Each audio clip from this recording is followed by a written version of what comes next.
Welcome to the Reality Revolution. I'm your host, Brian Scott. Today we're going to go back to Neville Goddard, but we're going all the way back to 1956. There's clearly a difference in the earlier lectures as opposed to the later lectures by Neville Goddard. Some of the wording and the topics that he explores are completely different. I came upon one particular lecture that I really adore. I first read it after I had a wonderful event in my backyard where it felt like the birds were communicating with me. And this one really struck me when I read it. But also, it made me consider the idea that's talked about in reality transurfing, that we're essentially loading up a film script when we create our reality. And Neville almost takes this concept and makes it way more detailed. And there's a way of thinking about reality, almost like making a movie. When you take that metaphor, there's a way of fleshing it out where you can break apart your reality creation process that is pretty awesome.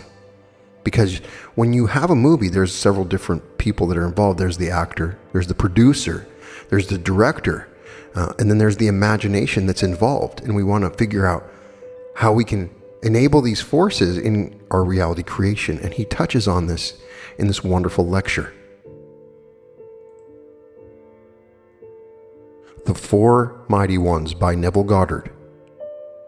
Lecture delivered on June 17th, 1956. This morning's subject is the Four Mighty Ones. The history of humanity is little else than a long struggle with this infinite riddle, the riddle of the Four Mighty Ones. When Origen, one of the early church fathers, was asked, "Why are there four gospels? Why not one?" He answered and said, "Because there are four quarters of the heavens, north, south, east, and west. Therefore, four quarters of the human soul." The Bible speaks of this riddle, which we'll quote from the book of Proverbs. And I will tell you the promises made to the individual and to the nation who can answer or unriddle the riddle. It is veiled throughout from Genesis to the book of Revelations. The four rivers, the four horsemen, the four creatures around the throne of God, the four men loose and walking in fire, and the form of the fourth was like the Son of God. And they parted his raiment into four parts, and throughout they speak of the four. But man cannot seem to unriddle the riddle. This morning I hope to do it, and if I do it, your satisfaction, so walk in it.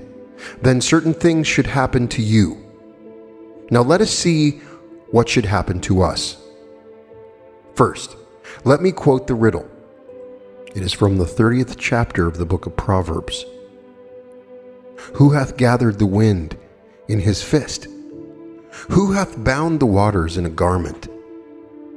Who hath established all the ends of the earth? What is his name, and what is his son's name? Canst thou tell? For that is the riddle. Can we tell it? Do we know the name of the one who did it? Do we know the Son's name? And you follow it closely.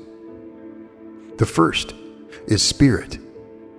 The second is water. And the third is earth. That is the question asked.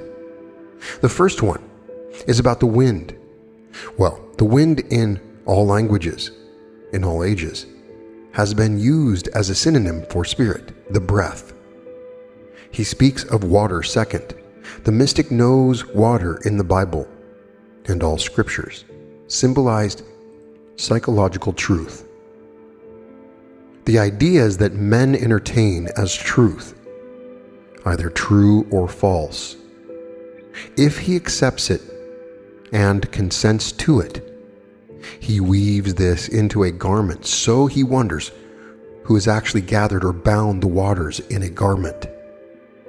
And third, who has established all the ends of the earth? Who made it fixed? who could take this liquid state that is only a moving state, that is unseen, and objectify it, actually establish a something that is solidly real and make it to others a fact. Do you know the name? What is his name, and what is his son's name? Canst thou tell? Now let us now turn to the promises. I will set him on high, because he hath known my name, which you read in the 91st Psalm, which all of us love to recite. I will set him on high. When I am set on high, does it mean I am made a king, a president, a dictator, a great giant of industry? It has nothing to do with such exalted positions on earth. For the real journey of a man is up the ladder of awareness, ever increasing awareness, an awareness of objects of increasing significance. But I am set on high because I know the name. A bird will not be merely a feathered creature. A bird will be to me what it was to Blake, simply a wonderful delight, a heavenly delight, bringing me a message. Birds will talk to me, not as you understand language, but their very flight will reveal to me God's intent. They will speak to me. Not only trees, birds, everything in the world is the language of God. When man is lifted up, they cease to be objects. They are expressions of meaning. As a book is lifted up in consciousness from merely an object in space to a series of marks on paper, to finally an expression of meaning. As I ascend in consciousness, I lift an object.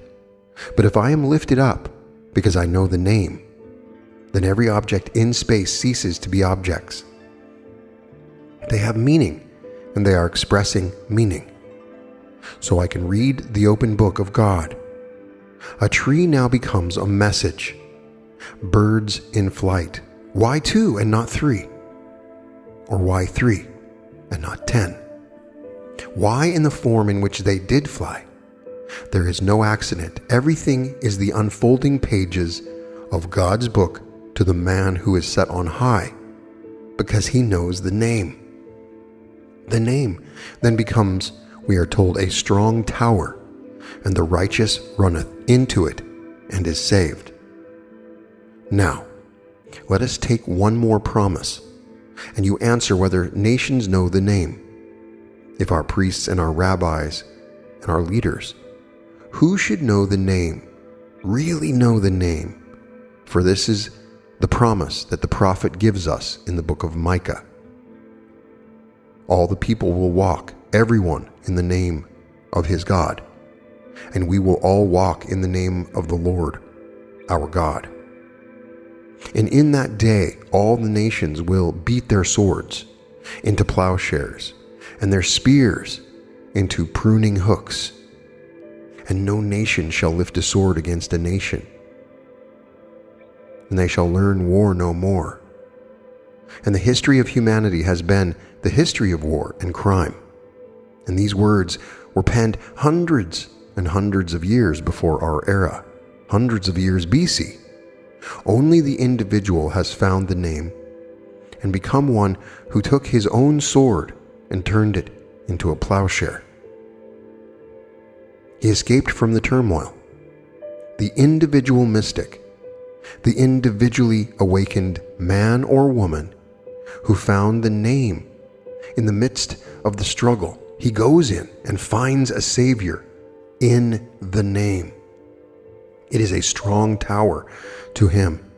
And now he goes in and he rests. He is lifted up on high and he sees the unfolding of the times. Now, if nations really knew it, if the word uttered by the priest really was the name, if the rabbi pronouncing the so-called holy word was the name, we would not have war. So the name as sounded by the priesthoods of the world cannot be the name. So what is the name? Let us go back now to the riddle. Who hath gathered the wind in his fist? What imagery? What is the fist? The fist is the symbol of the first letter in the great mystery name of God. The fist is Yod. Now, what is a fist? The hand is the one organ of the human body that sets him completely apart from the whole creation. So it begins the name of God, for without a hand, if I were simply an Einstein multiplied by the nth number, I would only be a smart monkey. I could not build, I could not fashion, I could not mold, I could not create. I could have all the ideas in the world, but without a hand, I would not be a creator. So here, that very first question asked is about the creative being, for the wind is spirit. I am speaking now of the creative spirit, and so it puts it into the form of a fist, who has taken it and gathered all the wind in his fist. So we find the first letter that is in the language of the mystic to be aware. Can you conceive of it being any place in this world and not being aware? You may not know who you are. You may not know where you are. You may suffer from total amnesia, but you can never, in eternity, not know that you are. It is the one thing of which man is sure. I am. He knows that he is, and he doesn't know who he is, and where he is, and what he is. But he cannot stop knowing that he is. So that is the very first question asked. That creative spirit, which is the Yod, which is simply being aware. The second one, now, who bound the waters in a garment? When I speak of garments in the scriptures, they symbolize what the mind wears. When a man is clothed in soft raiment, we are told he is in the king's house and the kingdom is within. He does not have teachings concerning the external life. When a man comes clothed in camel's hair or a leather girdle, these are made from external objects, made from skin, made from hair. The most external thing on a man, so that man's teaching is represented by external things. Therefore, he speaks externally. He does not speak of the kingdom within. He speaks of the things without that man should do. You have 2 coats. Give one to one who has not any. You have more than you can eat. Give some to one who is hungry. But when one comes wearing soft raiment, he doesn't tell you anything to do on the outside, for he is now clothed with the clothing of the king, and the king is in the kingdom, and the kingdom is within. So we speak now of a garment. A garment simply represents the intelligence of the individual, or what the individual has accepted as true. Now, where we speak of water, he gathers water into a garment, and water is psychological truth. Now, who can take a mere assumption and gather it into something that is together real to him, that no one sees, as you would take, say, the cloud and gather it and form it? And when the third one, who can solidify it? Who has established all the ends of the earth? What is his name? Go back to the name. We found that the hand was Yod, and the second letter in the great creative power, known as Yod He Vav He, is He. He is symbolized as a window. The window of the man is his mind. With my mind I see. With my imagination I see in fashion, so I will now gather in my imagination what I want to be in this world. So I will gather it without the aid of any external force. When I see clearly in my mind's eye what I would like to be, I have gathered this state into a garment. Now, how to solidify it? What is the third letter in the name? This mystery name, the third letter is vow. And vow is a symbol and symbolized as a nail. A nail binds together. It joins things together. So I can stand here, and first I am aware, just simply aware. Then I become aware of something, and I become very discriminating, very selective. There are numberless things of which I am aware, but I need not single out one to become identified with it, but I will simply let them all pass through the mind, as it were. Then I will hold upon one, I will arrest one, the kind of man that I would like to be. Well, I would fashion that into a garment. The next step is now bringing it into solidity, which is the vow. But how do I apply the name to the point where I can use the vow in my name? I will assume that I am that man. When I walk in the assumption, I am walking in his name. We are told in this state, all will walk in the name of his God. I have found the name, found it within myself as, first, my awareness, my ability to become aware of something, my ability to become not only aware of it, but to become aware of being it. So I walk as though I am the man that I want to be. So I solidify it. And the last letter only bears witness of the internal imagery. For the last letter is another he. So there are two he's in the name, a yod and a he and a vow. You cannot sound it. Jehovah is not the name. Roughly translated, it is I am. But you have got to tear it apart and know what you mean by I am. For to say, go and tell them I am has sent you unto them. When I go to Israel and they ask me, who sent you? What is your thought? Just say, I am, has sent me unto you, and then complete it and tell them, I am that I am. What does it mean? I am that? Yes, that is as it is, because I am as I am. Were I different? That would have to be different.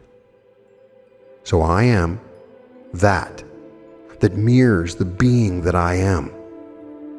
For what I see the world to be is a measure of my own level of consciousness. For whatever it is seen to be is a direct index to the level of consciousness of the observer of the world. It's not the world. I am that. I really am.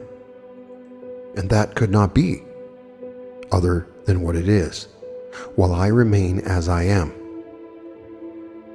The slightest change in my level of consciousness, the slightest change in the feeling of I am this, results in a corresponding change in that, which is the world around about me. Let me now desire peace, and actually walk in the name of peace, that there is peace in my world, and I will look upon a world and I will see peace where others see conflict. For I am only seeing that at all times. So what is my authority? My authority is I am has sent me unto you, and I am that I am. Do I know it? If I know it, I will never complain. If I broke my neck, I would know you could not have done it unto me. I did it unto myself. If I find myself in any state in the world, I could not complain, for I have found the law. I have found the name by which all these things are gathered together. All the creative spirit in the world is gathered in the name, and the name is I am. But the name must be torn apart and be shown as four mighty ones, and not just the single. It is all one, but there are four distinct functions of the one. There are not four fingers or four separate beings living in man. God is one, and his name is one, But there are 4 distinct functions, and you can call them the 4 Gospels. Call them the 4 garments that he wore. Call them the 4 rivers flowing out of Eden. Call them the 4 creatures surrounding the great throne of God. Call them 4, but understand what you mean by the 4. So when you walk the earth, can you walk in his name? If I can walk in his name, then I know what built the world, what keeps it sustained and establishes every end of this fabulous, wonderful universe. It is the name, and the name is simply I am. It is not Jehovah. It is not Christ Jesus. It isn't the Lord. It's not a thing you utter. It's a thing you keep in the silence of the heart. Because you know you are, and you don't have to affirm I am in order to be. You simply know that you are. And the one sure thing in this world that everyone knows, he knows that he is, but he doesn't know sometimes who he is. He doesn't know sometimes where he is, and sometimes he doesn't know what he is. But at all times, he knows that he is. That is the one deep conviction in the heart of every man. So he walks in that. But he has to tear it apart and get understanding of the 4 mighty ones within him, given to us in a symbolic way in the Yod He Vav He. Those not understanding it within themselves treat it so sacredly they will even cover the name as they unfold the scroll to read it. Have you ever gone to these wonderful churches and seen them reading a scroll that man himself wrote? For some rabbi wrote that down. Yet, when he comes to read it, he will cover it, because he must not look upon the name of God. It's a holy name. It's not on paper. It's not on the scroll. He can't even utter it. It's within him as his awareness, his ability to become aware of things, his ability to become aware of being the state of which formerly he was only aware of. And he walks as it, and then he objectifies it and becomes that. So I am that I am. So when a world is described from observation, it is always, as described, revealing the level of consciousness of the describing being. It is not the world that changes automatically if I, in one little way, change within myself. Now, today, test it. Test the name. He said, I have kept everything you gave me in your name. And your name and my name are one. We have the same name. So when you spell the Son's name, strangely enough, you start off Yod He Vav. When you spell Jesus in Hebrew, it begins Yod He Vav. You don't have to go further. That is the creative power to be aware of, and to be aware of being, the state decided on, and then. But it's not Jesus. You don't sound Jesus. It's simply in the being's own heart. That's the name. Now, the day we really believe it and are bold enough to walk in that name, there will be peace in the world.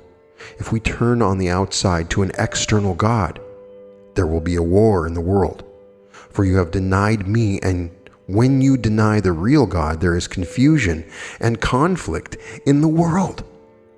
So any man who turns to a power outside of himself and bows before it as some sacred relic or some sacred object, or in any other way turns to it, he worships idols, for the living God is within you.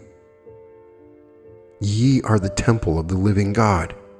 He's not outside, and to look on the outside is to be led astray. And when you are led astray, you are led into confusion, and nothing but confusion would result, and therefore conflict and war. When a man finds the name and answers the riddle, he is set on high. I can promise you a thrill beyond your wildest dreams when you begin to toy with it and test it. And if you're lifted up even one little level beyond where you now stand, so meaning begins to reveal itself, a world of meaning. There isn't a thing in the world without meaning. There is no accident. Not one little thing in the world is without significance. And when you lift in consciousness to the level of meaning where things take on greater and greater significance, what a world into which man then rises. So the whole thing begins in that 4th verse of the 30th chapter of the book of Proverbs. He asked first, "Who hath ascended into heaven? And who hath descended?" Then he puts the riddle. And the same being that descended is the one that first ascended. And the one that ascended was the one that descended. So this is the great ladder of life, the ladder of consciousness, on which the individual descends here to discover his own being, the 4 mighty ones within him. And when he finds himself completely shut out from that knowledge, and he starts the conflict within himself and discovers within himself the cause of all the phenomena of the world, then he starts to ascend. And the same being that is going to ascend is the one that descended in consciousness to the level of complete and utter confusion. Now today, to make it practical, as we did in the 2nd chapter of my latest book, I treated it as a drama. And the 4 mighty ones in you play with it. Call yourself a producer. You are going to produce a play. And the producer in man only suggests the theme. He goes no further. Wouldn't it be wonderful, and you name it, where I, and you name it, successful, happy, and you name a certain state, but you go no further as the yod. He only suggests the spirit for which he just takes the wind and that he binds in his fist, for he only recommends the motive, the little theme. The second one, now in man, that works out that theme is the author.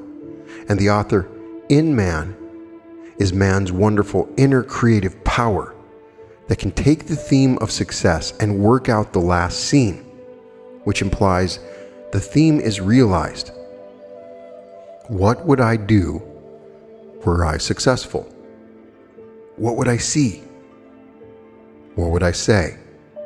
How would I act? Well, then construct one little theme or little scene, which implies the fulfillment of my desire. That is now the 2nd mighty one's work.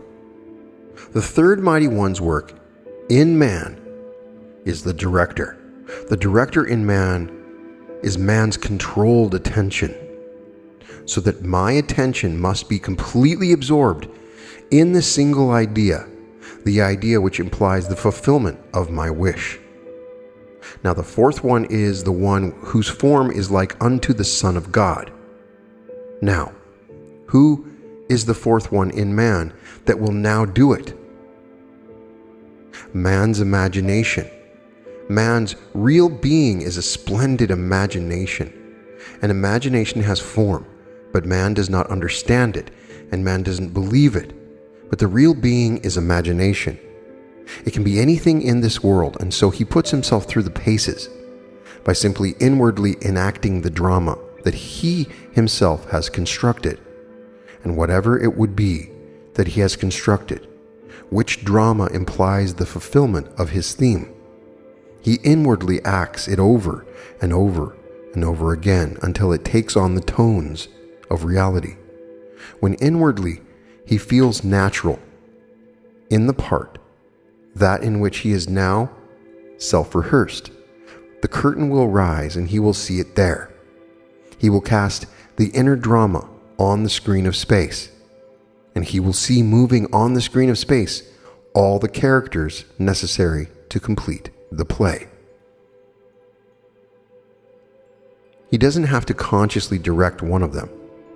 They become relevant to his theme, And because they are relevant, they are drawn into the drama without their knowledge, without their consent. Any change in the drama must take place within him and not them. So he never appeals to one on the outside to change. He leaves them just as they are, and he rewrites the play within himself and changes the end. As he changes the end, the whole cast are cast in different roles and have moved back into his world to complete his play. So the four mighty ones in man may be likened to the producer, the author, the director, and the actor. The four most important members in the production of a play, and this is a play. The whole vast world is a play. This is a stage. But this actual movement and the actual drama is not taking place out there. It has been conceived, dramatized, rehearsed, and completely enacted elsewhere. When you see it here, it is as much a screen as when you see a picture on this screen later today. You cannot appeal to the actress to change. They cannot even hear you. Any change in the script must take place where it first originated, not here. This is only a screen. So as Blake said, all that you behold, though it appears without, it is within, in your imagination, of which this world of mortality is but a shadow. So when you find the four mighty ones, you have found the name. And when you find the name, you will be set on high. You will run into it like a strong tower and be saved, and there will be peace in your world. If a nation finds it, there will be complete peace in the world. If the individual finds it, it is peace in his world. Though the whole vast world rages in his world, there shall be peace. Not a thing will touch him, for he has found the name. And the purpose of this whole vast journey is to find the name and the Son's name. If I find the Father's name, his name is just like mine. So I have found my name, and the name ceases then to be Neville. It ceases to be John, to be Mary, but you never utter it. It is your sacred trust. You tell it to no one. You keep everything in the name, but you don't tell it. In other words, you will call yourself by some other tag, but the real name is covered from sight because you yourself cover it. You walk in the name. Now you can try it and see if I have told you the truth this morning. See if you cannot conceive of things today and identify yourself with it. Remain faithful to that association and see if that association will not result in a corresponding state in the outer world. Boldly assume that you are the one that you want to be. Remain faithful to the assumption and see if it will not establish itself and become hardened into fact. And you will know then the one who really establishes all the ends of the earth, for your earth will be anchored down and bearing witness of the man, the woman, that you have conceived yourself to be. Then you will be free of the greatest tyranny in the world. And the greatest tyranny in the world is the belief in the secondary cause. There is no secondary cause. There is only first cause. And the cause of everything is the name. But when you don't know it, well, then you blame another. And I cannot conceive of a greater tyranny than the belief in a second cause. There is only one God expressing himself as four mighty ones within the individual. So think now of your personality as something that is informed by this mighty selfhood, but informed by it in respect to its level of consciousness in varying degrees. On one level, I am informed as to the language of birds. On another level, the language of trees. And on another level, the language of the motion of clouds. Every little formed cloud is telling me something. Every little ripple is telling me something. On a certain level, the language is revealed. On a lower level, it is simply an object moving in space. Lift up the object only, any object, and it takes on increasing significance. And what a thrill! When man so lifts himself that everything is talking and telling him of the kingdom within himself, that not one little thing is by accident, that the bird that seemingly is wild and simply lit in your yard just for a moment on its way south or north did not by accident light. It brought a message, and every little thing in the world is telling you something when you rise in consciousness. And you rise in consciousness the day you find the name and walk in it. For I will set him on high, because he hath found my name. He knows my name. The only reason for the lifting up was the knowledge of the name. So you take this morning's drama, enact it within yourself, and see if you yourself cannot prove to your own satisfaction you have found the name. By changes in consciousness, not only here, but your dreams will change, your visions will change, everything will change, for you have changed, and the success, or rather the change, or the cause of the change, is you, no other cause. If you change, everything will change. And so, this is quite a different lecture from the ones I've recently done. He does not go into the silence, and there's no questions at the end. But I really loved it, and it's personal to me. I had this wonderful experience where I was deep in meditation, and I felt like I felt the crucifixion, all the things we talk about in Neville. I had definitely been working on a Neville lecture, and I could see this swirling energy inside of me. I've already had my Kundalini awaken, but it was happening again, and I could feel the swirling energy. And my parents were there, and we had forgiven each other, and all these things were coming up, and it was blessed and wonderful. It's one of the greatest experiences I've had. And my girlfriend is saying something behind me, so I then look up from my meditation, and there's all these birds swirling directly above my head, swirling upwards in this beautiful motion up above my head. So many of them, all in the same rhythm that I had seen this energy swirling up my body. And so I go inside and I click on something on my computer. I wasn't even working on this particular lecture, and this lecture came up, and that exact line comes up talking about how birds can be communicating to you and how your environment is communicating to you, how everything is important. And I loved that. And so it's special to me. But I really like this description, something that we see that is similar in the Neville Goddard literature and the reality transurfing literature. Check out my episodes on reality transurfing for a full explanation of what that is. But the idea is that we are in a script. You can't even control it. You think you have free will, but the script kind of just pulls you along.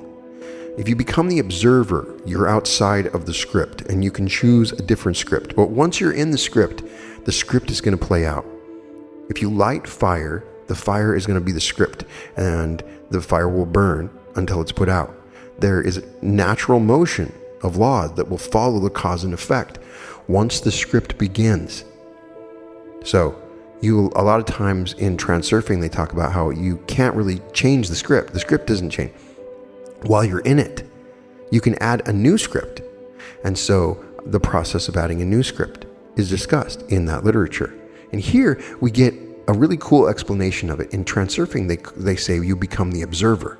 But it's much more detailed, and I love it, that there is the producer. The producer is kind of looking at the theme. Then there's the author.